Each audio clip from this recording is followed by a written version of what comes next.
Hello everyone, this is Emu Chicken from Team Pandori, and this box from 106 has arrived. Let's check her out. Magic! Yeah, it seems like we have another Android box. This time in the colors of Nvidia with 4GB RAM and an Amlogic U22XJ. I want to know, how well can this perform? Let's open her up. We've got a manual. Quite thick. Multiple languages. The main event. The box. That looks very nice.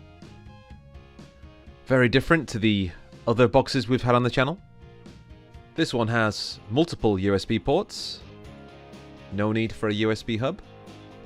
Underneath we have 4 well-placed rubber feet. Let's see what else we have. HDMI cable. USB-C to USB-A cable. Remote control. Very light, bit clicky. These are attachments for the power adapter. Could be for UK, US, or Europe. US is also compatible in Japan. Click. It's 3 amp, 5 volt, and there's a bit of weight to this. Feels very sturdy. What we have here is a miniature sword. Can be used for practicing kendo. Buttering bread, perhaps? Or as an aerial. Getting twisted on here, and it bends up. If you don't need Wi-Fi, you don't need it. Let's have a close-up. Here's the front. We've got an IR sensor and a light. On this side we have a miniature hole which has the root switch, the Wi-Fi antenna, and also one of them lock things. On the back we have the power switch, 3 USB ports, micro SD, and also a USB-C. On the other side we've got a headphone jack, HDMI, SPDIF, LAN, and the power ports. On close inspection, this looks like a nice unit indeed. So let's check out the specs. On paper, this Android TV box looks to be running one of the fastest Amlogic chips. EmuELEC also has a DTB file ready for this unit. It'll be interesting to see how well this performs in-game. When we turn on the box, we're greeted to Android 9. Seems to be a clean install with not much bloatware. Many manufacturers are concerned about DRM and viewing of streaming video. This is proof here.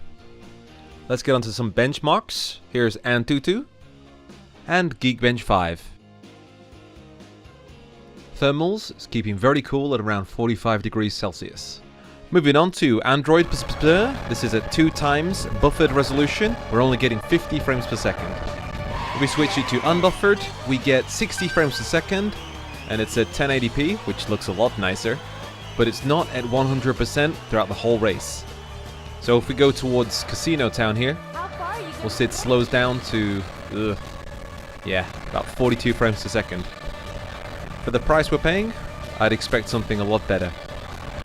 Out the box, we could not choose the Vulkan renderer, so I had to check out the Minix website to update the firmware.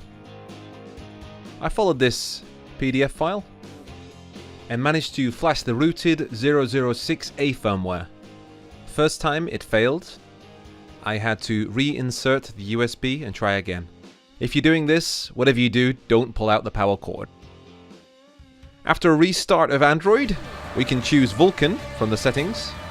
This will give us 100% speed through most of the race, but we are limited to 2 times resolution. Also got a bit of Redream gameplay. We're looking at full speed with Dead or Alive 2.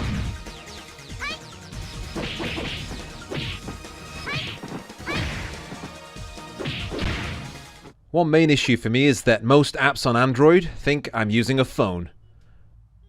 I do actually have a gamepad in my hand, but yeah.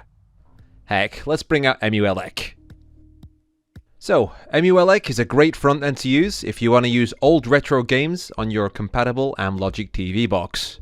It can be used to set up all your games in a nice menu, much like a RetroPie, and it can be used outside of Android with your gamepad. If you want to know more about this system, please check out our MULIC masterclass. Here's some gameplay.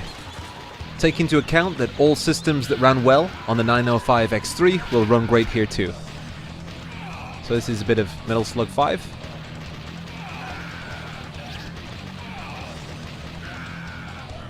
Dragon's Lair 2, Daphne. My Daphne kidnapped again, idiot! You better find my daughter. N64 is always hit and miss on these things.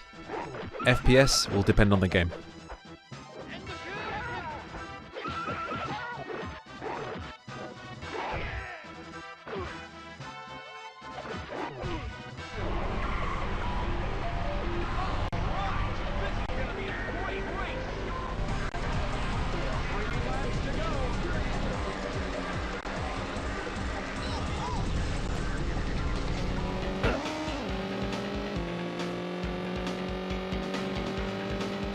This is Road Rash on the 3DO.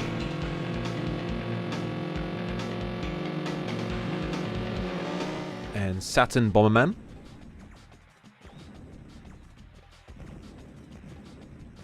Performance highly depends on the game. This is Sega Rally.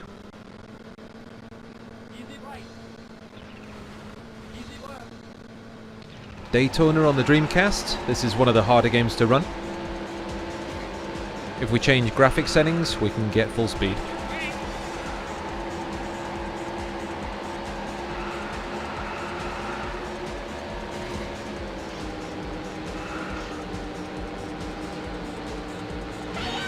King of Fighters 11, Atomic Wave.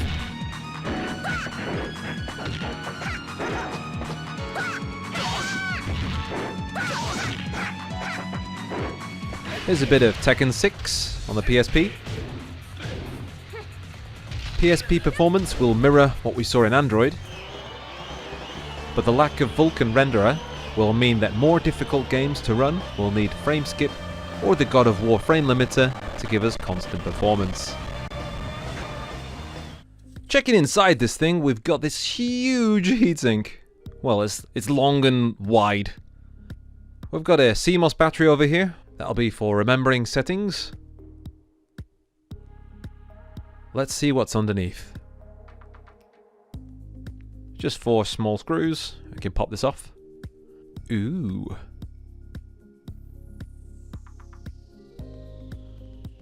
On the right we have 2 RAM chips as well as the NAND and a very thin thermal pad. You can see it just crumbles away. Underneath is the S922X chip. But I'm going to use new thermal pads. This one's G-lid. I got this from the alley. Just cut away what you need. And I'm going to put this on the RAM chips and the NAND. I want them cool as well because they were getting covered. And for the chip I'm going to use MX4. This stuff is great. You can be as messy as you want and it won't short out anything. Just put a little bit on the heatsink and spread this out with one of these cotton buds. And then screw it back together. After a few rounds of Outrun 2, 37 degrees. Yeah. To the pros and cons. For the pros, it looks great. Stays very cool even at stock. It's rooted so we can use MULIC, and it has Vulkan once you've updated everything. For the cons, very expensive and a lot of wasted potential. With it having such a large heatsink, this box could be clocked much higher.